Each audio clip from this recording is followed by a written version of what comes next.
I finished my graduation in the year 1998. Immediately after my graduation, I got married. I had children after, even during my school days, even during my college days, I never imagined that I will become a civil servant. I'll just appear for the preliminary exam. Just I will write my name as one of the aspirants of this examination. That's all.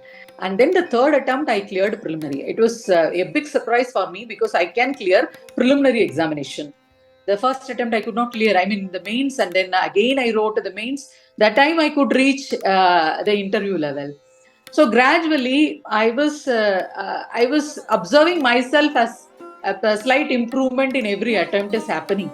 So that is the only motivation that brought to me till the final exam, so that I can study it by myself, because I have to take care of my family, I have to take care of my two children who are already in school.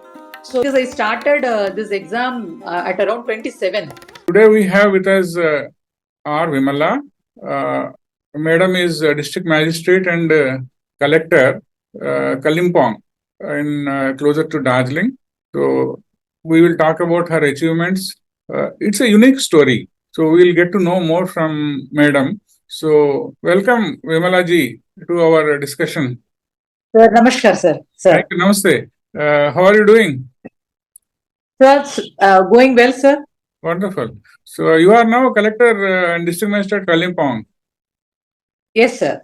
How long is the posting now? How long are you there?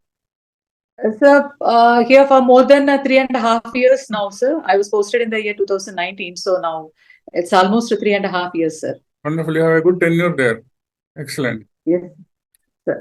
Madam, when we talk about you, we also heard before that your journey is separate and unique in the sense that all people generally graduate or do post-graduation from university or college and start writing civil services. But in your case, there was a time gap that after marriage, after a lot of time gap and years, you decided that you will take up civil services. Can you tell us this story? Sir, as of now, as you told, I'm working in West Bengal for the last 12, 13 years. I came into the service in the year 2010. I finished my graduation in the year 1998. Immediately after my graduation, I got married. Even during my school days, even during my college days, I never imagined that I will become a civil servant. I am having some inclination towards administration. There are certain incidents which happened during my college days.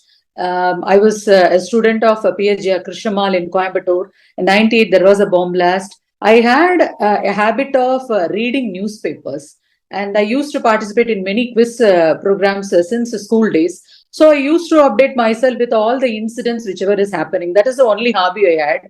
So when I was mature enough to understand what the situations are going around, apart from the factual part of it, there are many questions and a lot of appreciation for the administration as a whole during crisis management. That was that I will become one among them. It was an appreciation. It was a huge admiration for the service.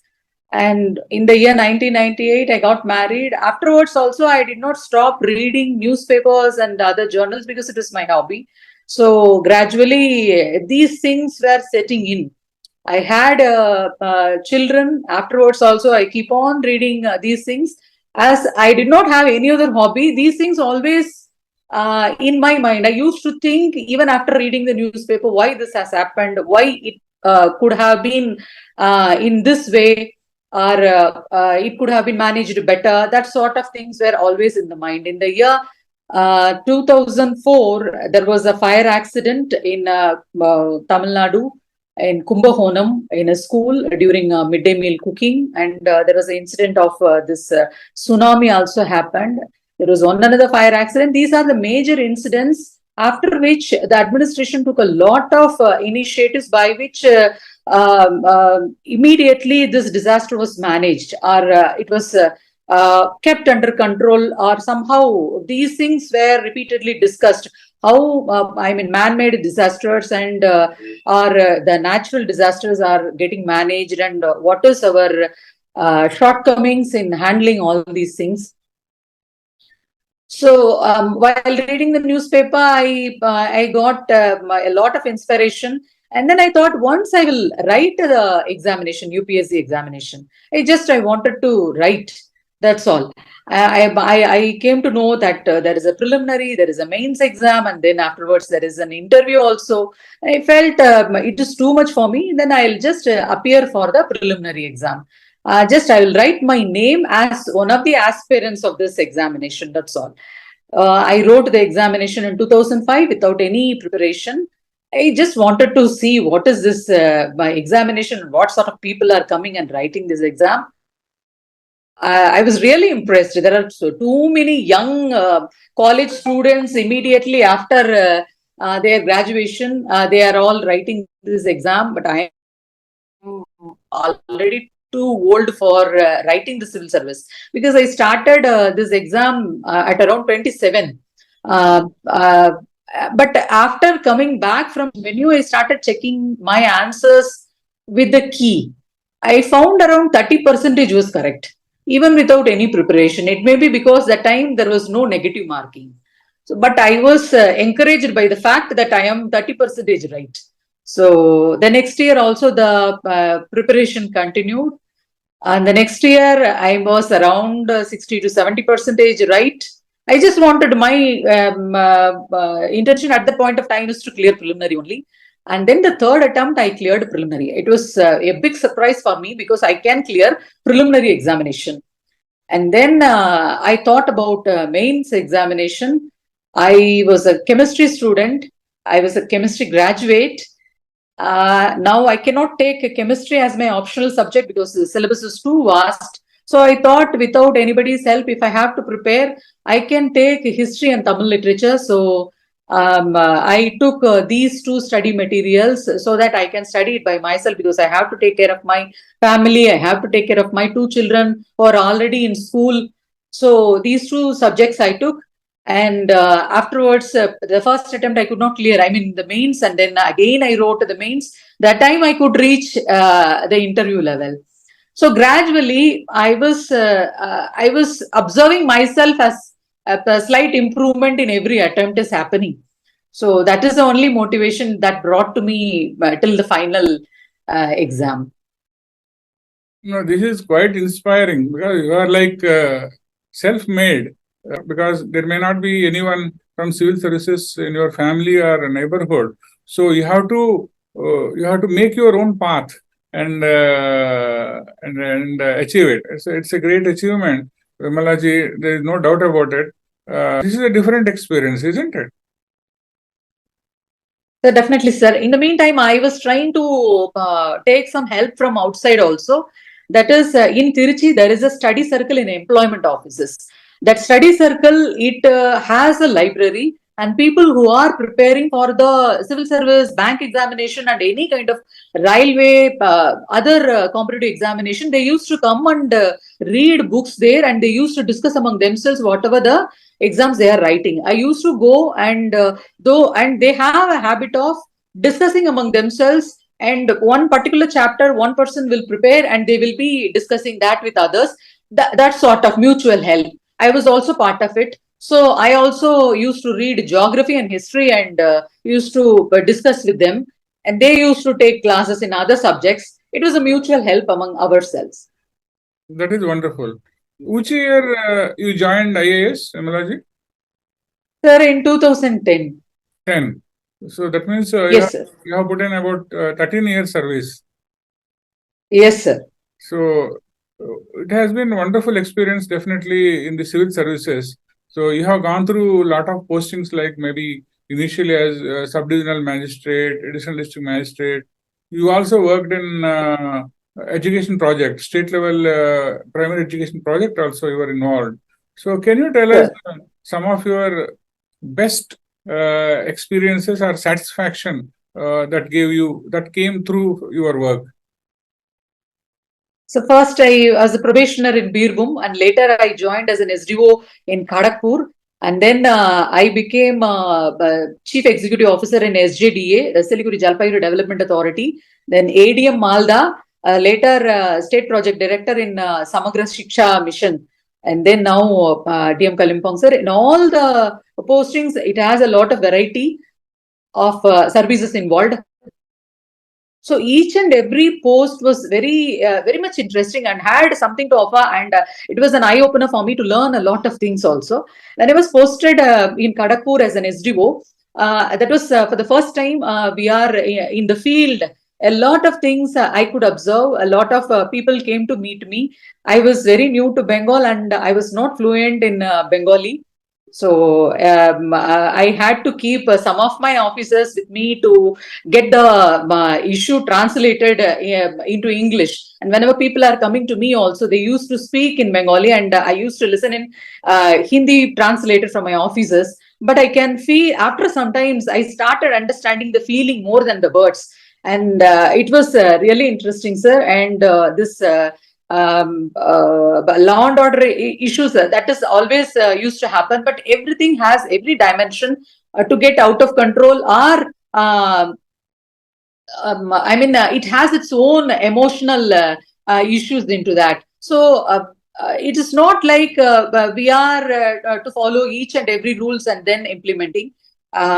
Being human can control a lot of things that I learned as I was being an SDO there for a long time. This was one learning experience. As development authority, I learned this development work apart from dealing with people, that is also a lot to contribute for the society. And in Samagra Shiksha Mission, the school education department's various kinds of works, which is not very much visible to other sections or other departments. That was also very much interesting. Being a district magistrate, but very important. Sir, definitely, sir. Fundamental. Sir. Sir, this hilly district, now being posted as a district magistrate in Kalimpong for more than 3.5 years, this is my longest tenure than any of my postings. This is the most cherishable time period in the service.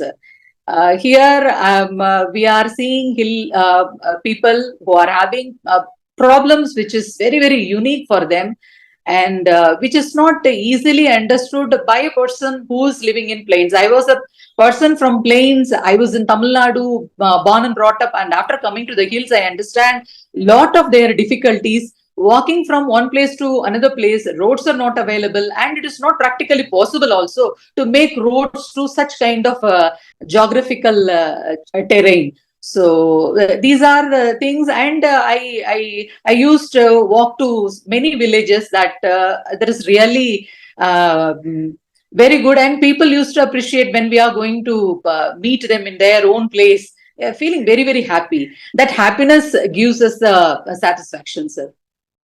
That is wonderful. What you said is like when you meet people, listen to them, understand their problems, and try to solve them. I think that is the biggest blessing perhaps the service offers. Sir, definitely, sir. Wonderful. Also tell us something. What will be your advice to people like you, women, because women suffer a lot of disadvantage because of, as you said, because of the societal structure or the family situations, marriage, there is disruption in study or job. So a lot of things happen. So how do we motivate women so that they can take up civil services or higher responsibilities? So, civil service was my choice. It may not be the choice of somebody else, and it is need not be the choice of everyone also.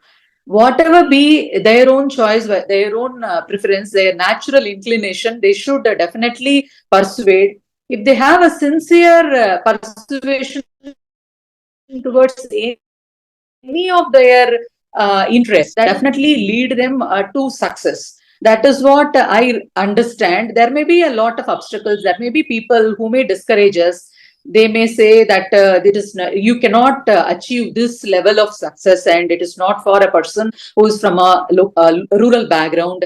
It is for only those who are from IIT, IIMs. And that sort of things will be heard from so many people. We should understand that they are talking their own experience and it need not be the universal truth. So we should sincerely follow our interest, and most importantly, we should not bother about the end outcome. We should focus on the end outcome, but at the same time, we should enjoy whatever we are doing. If we are preparing, that preparation itself is considered to be a success. The journey itself to be enjoyed and not the outcome. I used to prepare just for the sake of preparation many times, because I was also not very sure that I can one day become a civil servant. It gave me satisfaction. That is the only reason I did it. It may be maybe God's blessing. It may be a luck, whatever it may be. But what is my advice is people should enjoy even while they are preparing or whatever they are following. If they do enjoy their work, then obviously their work will be definitely different and it will be fruitful. So, Vimala ji, how much support or encouragement you got from your family? Can you tell us about this? So definitely my family supported me. My husband, he supported me more than anyone else. It is because of their support and encouragement I could reach this place. But I should say that none of them believed that I will become a civil servant. It is not so. They just wanted to support. That's all. It gives me some happiness in preparing, in purchasing books, going to the library, going to write the examination. So my family they used to encourage me a lot. Definitely, it is not like that one day I'll become a civil servant. It was not their belief also. They just supported me. They wanted to encourage me. That is the only reason. They were also quite very surprised and excited by the result. That is wonderful. That is wonderful. And what ahead? Like you have many more years to go. What drives you, your motivation to be in civil services and to contribute further? Sir, being in the service, there are many schemes which we are executing as per the direction of the government. That is mandatory. But each and every district or each and every scheme can be implemented in an innovative style. According to the needs of the particular district. That innovation is definitely with the particular officer. It need not be a district magistrate. It may be a secretary in a department also. It is up to us to understand the problem and come out with a solution. There are n number of issues still to be addressed. So these things we have to explore, and we can definitely find out some innovative solutions which may be cost effective for a populous country like India. There are a lot of things yet to be done. That exploration, that challenge is always a motivating factor, sir. That is great. See, you as a person, you are quite empathetic. You have helpful nature. You are down to earth. So, how do you motivate your team? Like we all work in a team, in an environment, and we have to get along with our seniors and also juniors. So, how do you motivate your team? Sir, in a team, there may be officers who are very brilliant.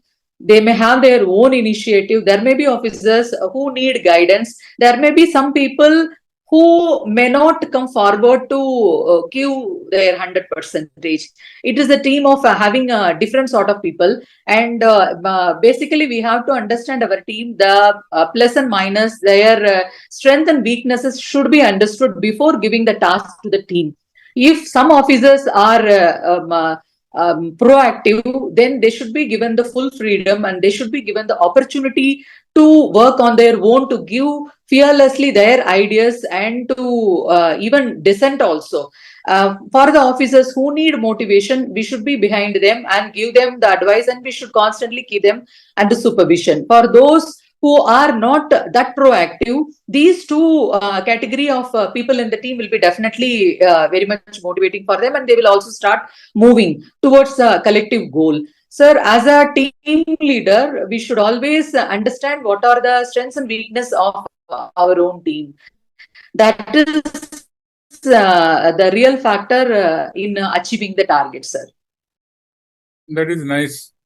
You get That is what my opinion, sir. exactly. So, what about family time? As civil servants, of course, we have to work around the clock. There will be situations where actually like requirements, natural disasters. A place like Kalimpong can have landslides. The roads can be closed. There are situations where actually you have to work continuously around the clock, isn't it? So, Definitely, sir. how do we balance family life and also our service life? Sir, it is 24 into 7 work. Anyway, as the family, they know the work pressure. They are really cooperating. My children are grown up, sir. When talking about my husband's support for preparing for the civil service examination, I should say that my children, both of them were at that point of time itself, they were grown up and they were in school. They also, since those days, they know what I am doing. So it is not me who is giving time to them. It is their support till date in understanding my work pressure and accordingly adjusting their schedule for that. So it is not the civil servant alone, sir. In every civil servant's family, whoever be in the service, it's definitely an amount of sacrifice is done by the family members, sir. Very well said.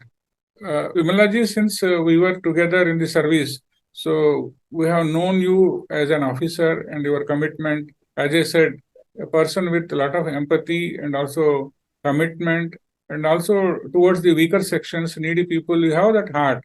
So these are the essential things for civil servant, isn't it? Sir, definitely, sir. We should be empathetic, sir. Sir, I learned a lot from my senior officers, including you also, sir, because it is what actually motivating. Wonderful. So, thank you, Vimalaji, for joining today and also sharing your thoughts. We all wish you wonderful time and service ahead. So, you'll do many good things which we will come to know. So, wonderful to talk to you and also thank you for sharing your experiences. Sir, thank you so much, sir. Thank you, sir.